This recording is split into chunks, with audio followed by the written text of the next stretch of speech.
Pongal celebration பண்ண போலீஸ்க்கு வந்து பாத்தீங்கன்னா பொங்கல் பரிசா வந்து பணியிடை மாற்றம் வந்து கிடைச்சிருக்கு.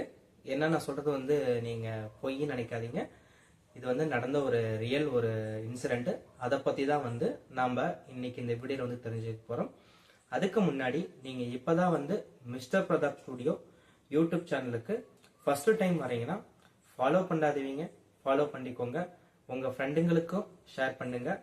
அப்பதான் வந்து நம்ம சேனல்ல பதிவு பண்ணக்கூடிய ஒவ்வொரு வீடியோவும் உங்களுக்கு வந்து நோட்டிபிகேஷனா வர ஆரம்பிக்கும். வாங்க நம்ம வீடியோக்குள்ள போலாம். பொங்கல் பண்டிகை வந்து பாத்தீங்கன்னா தமிழ்நாட்டில் வந்து மிகப்பெரிய அளவுல வந்து செலிப்ரேஷன் பண்ணக்கூடிய ஒரு தமிழர் பண்டிகை. இந்த பண்டிகை வந்து பாத்தீங்கன்னா தமிழ்நாட்டில் இருக்கக்கூடிய எல்லா விதமான பிரைவேட் கவர்மெண்ட் செக்டர்ல எல்லா இடத்துலயுமே வந்து பொங்கல் செலிப்ரேஷன் வந்து பண்ணிட்டு இருந்திருக்காங்க. இதன் அடிப்படையில் வந்து பாத்தீங்கன்னா சென்னை குரோம்பேட்டை பல்லாவரம் போலீஸ் ஸ்டேஷன்ல வந்து பாத்தீங்கன்னா பொங்கல் செலிப்ரேஷன் வந்து நல்லபடியா மிகப்பெரிய அளவுல வந்து செலிப்ரேஷன் பண்ணியிருக்காங்க. இந்த செலிப்ரேஷன்ல வந்து பாத்தீங்கன்னா ஒரு 2 இன்ஸ்பெக்டர், ஒரு ஆண் ஒரு பெண், இவங்க வந்து ஒரு பாட்டுக்கு வந்து டான்ஸ் ஆடிட்டு இருந்திருக்காங்க. இந்த டான்ஸை வந்து ரசிச்ச மீதி இருந்த 20 போலீஸ் இவங்க வந்து கைத்தட்டி ரசிச்சிருக்காங்க. இந்த வீடியோ தொகுப்பு வந்து பாத்தீங்கன்னா ஒரு இன்ஸ்டாகிராம்ல வந்து ரொம்ப வைரலா பரவி இருக்கு.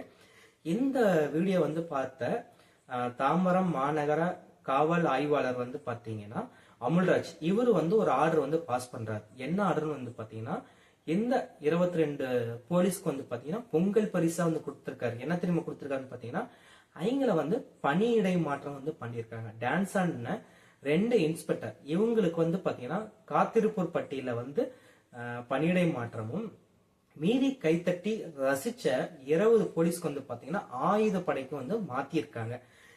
மாத்தி ஆர்டர் வந்து லான்ச் பண்ணியிருக்காரு. இந்த ஆர்டருக்கு அப்படி பார்த்த மத்த போலீஸ் எல்லாருமே வந்து ரொம்ப டென்ஷன் ஆகி அவங்களுடைய வந்து எதிர்ப்பை வந்து தெரிவிச்சிருக்காங்க. இது இல்லாம வந்து பாத்தீங்கன்னா பல்வேறு விதமான சமூக ஆர்வலர்கள் வந்து என்ன சொல்றாங்கன்னா, குற்றத்தை வந்து தடுத்து நிறுத்த முடியாத போலீஸும் கட்ட பஞ்சாயத்தை பண்ணக்கூடிய போலீஸும் வந்து கண்டிக்க உங்களால வந்து எந்த உரிமையும் இல்லாத இருக்கும் போது டைம்ல பொங்கலுங்கிறது வந்து தமிழர்கள் வந்து கொண்டாடக்கூடிய இந்த பண்டிகையில வந்து நீங்க எதுக்கு அப்படி அந்த மாதிரி பண்ணிருக்கீங்க அப்படின்ட்டு வந்து மாபெரும் ஒரு பேச்சு பொருளா மாறி அந்த அமுல்ராஜ் சாருக்கு வந்து பாத்தீங்கன்னா கண்டனத்தை வந்து தெரிவிச்சிருக்காங்க. இது வந்து பாத்தீங்கன்னா பல்வேறு விதமான அரசியல் தலைவர்களும் வந்து பாத்தீங்கன்னா அவங்களுடைய கண்டனங்களை வந்து தெரிவிச்சிருக்காங்க. இதை பார்த்துட்டு இருந்தா அமுல்ராஜ் போலீஸ் ஆணையர் வந்து என்ன பண்ணிருக்காங்கன்னா கைத்தட்டி ரசிச்ச அந்த 20 போலீஸ வந்து பழைய நிலைமைக்கே வந்து பணியை வந்து தொடரலாம் அப்படின்னு வந்து சொல்லியிருக்காங்க. மீறி டான்ஸ் ஆன அந்த 2 இன்ஸ்பெக்டரை மட்டுமே பாத்தீங்கன்னா அவங்களுக்கு வந்து ஒரு ஆணையம் வச்சு அவங்களை வந்து விசாரணை வந்து பண்ணிட்டு இருக்காங்க. இந்த ஒரு செயலை பத்தி நீங்க என்ன நினைக்கிறீங்க அப்படிங்கறத வந்து கமெண்ட் பாக்ஸ்ல வந்து கமெண்ட் பண்ணுங்க. நாளைக்கு நம்ம இன்னொரு வீடியோவோட வந்து பார்க்கலாம். அது இல்லாம நம்ம சேனல்ல என்ன மாதிரி வீடியோ வந்து பதிவு பண்ணலாம் அப்படிங்கிற உங்களுடைய கருத்துக்களை வந்து நான் ரொம்ப எதிர்பார்க்கறேன். அந்த கருத்துக்களையும் வந்து பாத்தீங்கன்னா கமெண்ட் பாக்ஸ்ல வந்து பதிவு பண்ணுங்க. Thank you so much friends.